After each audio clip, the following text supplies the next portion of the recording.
Hello guys, बहुत बहुत स्वागत है आपका मेरे यूट्यूब चैनल लेट्स बिगिन में, जहां प्रोवाइड की जाती है आपको चैप्टर वाइज हर एक टॉपिक की जानकारी। एक चीज़ क्लियर कर दूं मैं आपको, यहाँ पर किसी भी चीज़ को समझने के लिए ज़रूरी होता है उसके पहले के कंसेप्ट का क्लियर होना। तो इस वीडियो को देखने से पहले आप आई बटन पर क्लिक करके पहले के वीडियो को ज़रूर देखें। आज हम लोग इस वीडियो के अंतर्गत गुणसूत्र और क्रोमोसोम के बारे में पढ़ेंगे। बच्चों, अभी तक हमने बहुत सारे कोशिकांगों के बारे में पढ़ लिया है और गुणसूत्र जो है आपका, ये भी एक कोशिकांग है। इसको इंग्लिश में क्रोमोसोम भी कहते हैं। और यह गुणसूत्र जो है कोशिका के केंद्रक में काफ़ी महीन पतली धागे जैसी संरचना दिखती है। यहाँ पर डायग्राम में आपको ये गुणसूत्र दिख रहा है केंद्रक में।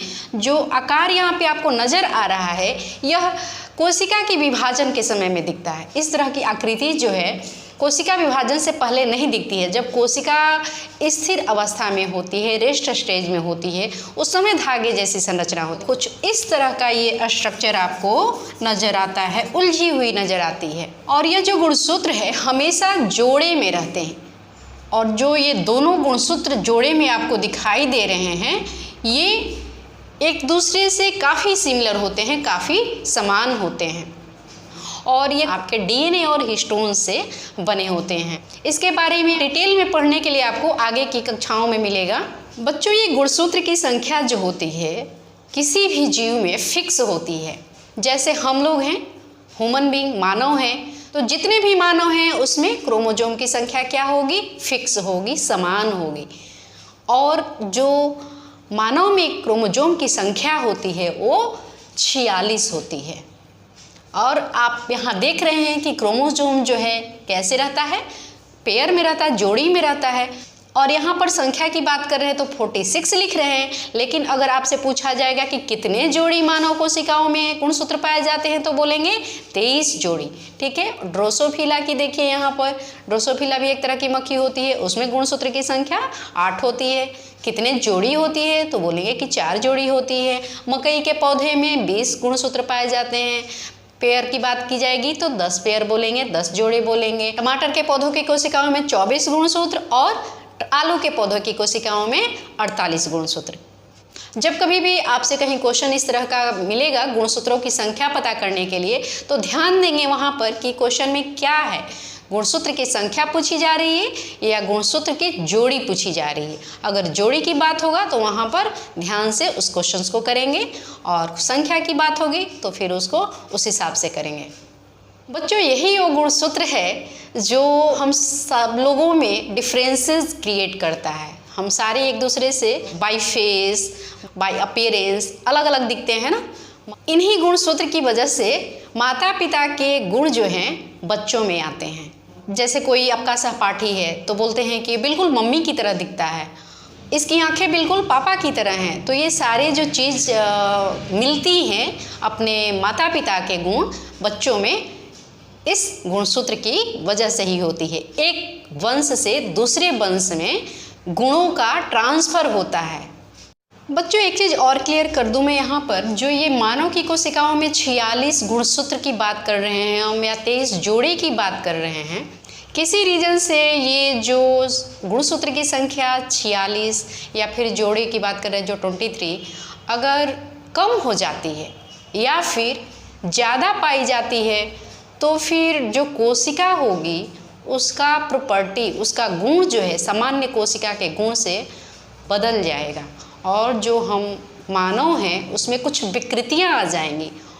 हम लोग की तरह सामान्य गुण उसमें नहीं होंगे, वो सामान्य मनुष्य से अलग दिखने लगेगा। उसमें और भी अलग अलग बहुत सारी विसंगतियां पाई जाने लगती हैं, तो वो एक अलग चीज़ हो गया। लेकिन सामान्य अगर बात करेंगे तो मानव कोशिकाओं में क्रोमोसोम की संख्या 46 ही होती है। अगर बढ़ गया क्रोमोसोम की संख्या या घट गया, वो एक अलग केस है जो कि हम लोग यहाँ पर डिस्कस अभी नहीं करने जा रहे हैं। अब इसके बाद चलिए हम लोग देखते हैं कोशिका कैसे विभाजित होती है, क्योंकि जो कोशिका का विभाजन होता है उसी से हमारा शरीर बन रहा है। पहले से भी हमें पता है, विरचाओं ने ये चीज़ बताई थी। जो भी सेल का निर्माण होता है, कोशिका का निर्माण होता है, वो प्री एग्जिस्टेंट सेल से ही होता है। पहले की कोशिका एक होती है और वही जो होती है विभाजित होती रहती है, नई नई कोशिकाएँ बनती रहती हैं और इस तरह से शरीर का वृद्धि होता है। तो इसको चलिए थोड़ा और अच्छे से देखते हैं। देखिए बच्चों, ये जो कोशिका विभाजन है एक तरह का जैविक प्रक्रिया है जिसमें क्या होता है, एक कोशिका ग्रो करेगी, बढ़ेगी, वृद्धि होगी उसकी, और फिर उसमें विभाजन होगा। विभाजन एक तरह से टूटने की प्रक्रिया है। एक कोशिका टूट करके दो या दो से अधिक कोशिकाओं का निर्माण करती है। ठीक है, अब ये कोशिका विभाजन जो है मुख्यतः 3 तरह का होता है। पहला द्विखंडन, दूसरा समसूत्रण या समसूत्री विभाजन। यहाँ पे कंफ्यूज नहीं होंगे आप, अगर कहीं लिखा हुआ है समसूत्रण या फिर कहीं लिखा हुआ है समसूत्री, दोनों एक ही शब्द है। ठीक है, और तीसरा जो है आपका अर्धसूत्रण या अर्धसूत्री विभाजन। तो यहाँ पर कोशिका विभाजन के मोस्टली 2 ही टाइप का हम जिक्र करेंगे, समसूत्री विभाजन और अर्धसूत्री विभाजन का। उससे पहले इसको भी एक बार देख लेते हैं, द्विखंडन विभाजन क्या होता है। यह जो होता है छोटे जीवों में होता है। जो भी जीव की कोशिका होती है वो टूट कर 2 कोशिकाओं में विखंडित हो जाती है, टूट जाती है। खंडन, जैसा कि नाम से ही आपको पता चल रहा है, पार्ट, खंड, है ना। तो द्विखंडन मतलब कि द्वि मीन्स 2, खंडन मीन्स टूटना। वैसा विभाजन जिसमें एक कोशिका टूट करके 2 कोशिकाओं का निर्माण करती है उसे द्विखंडन विभाजन कहते हैं। और यह द्विखंडन विभाजन जो है अमीबा और पैरामीशियम में आपको देखने को मिलेगा। इसके बाद जो है समसूत्री विभाजन। समसूत्री विभाजन जो होता है हमारे बॉडी की, हमारे शरीर की कायिक कोशिकाओं में होता है। ठीक है, और इस प्रकार के विभाजन में एक कोशिका जो होती है विभाजित होकर के टूट करके 2 कोशिकाओं का निर्माण करती है, और जो कोशिका विभाजित हो रही है उसको मातृ कोशिका कहते हैं, और जो कोशिकाएं बनी नई उसको पुत्री कोशिकाएं कहते हैं।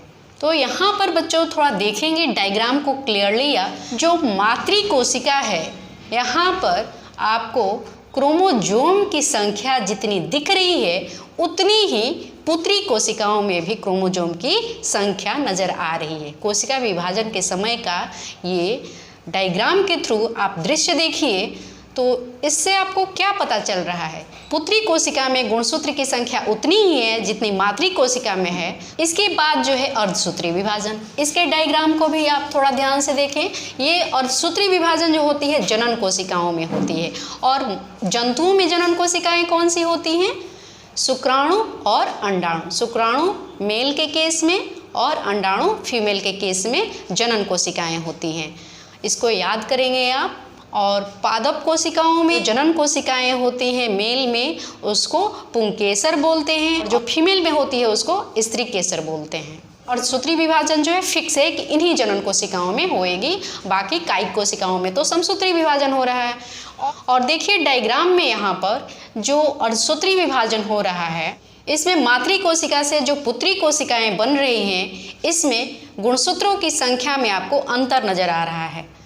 जो मातृ कोशिकाओं की संख्या है वो पुत्री कोशिकाओं में आकर के कम हो गई है। पुत्री कोशिकाओं में मातृ कोशिकाएं के आधी संख्या नजर आ रही है। मोस्ट इम्पॉर्टेंट इसमें जो आपका हो गया उस समसूत्री विभाजन में गुणसूत्रों की संख्या पुत्री कोशिकाओं में मातृ कोशिकाओं के समान होती है, और अर्धसूत्री विभाजन में पुत्री कोशिकाओं में गुणसूत्रों की संख्या मातृ कोशिकाओं की आधी रह जाती है। और ये कोशिका विभाजन के समय का ही वो महत्वपूर्ण घटना है जो कोशिका विभाजन के समय में होती है, और इस तरह से कोशिकाएं टूट करके पुत्री कोशिकाओं का निर्माण करती रहती है, और इसी कोशिका विभाजन की वजह से शरीर बढ़ता है, या फिर अगर कोई घाव हुआ रहता है वो घाव ठीक होता है। कोशिका विभाजन की वजह से ही कोई जीव है जिसमें नए अंगों का पुनः निर्माण हो जा रहा है तो वो कोशिका विभाजन की वजह से ही होता है।